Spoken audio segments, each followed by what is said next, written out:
You ask Tiger to solve. This deals with linear equations with one unknown. The final result is x equals 41/4. Let's solve it step by step. Simplify the expression. Find the greatest common factor of the numerator and denominator. Factor out and cancel the greatest common factor. Group all constants on the right side of the equation. Add 5/4 to both sides. Combine the fractions.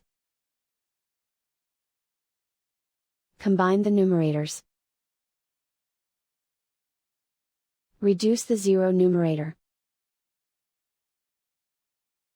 Simplify the arithmetic. Convert the integer into a fraction. Combine the fractions. Combine the numerators.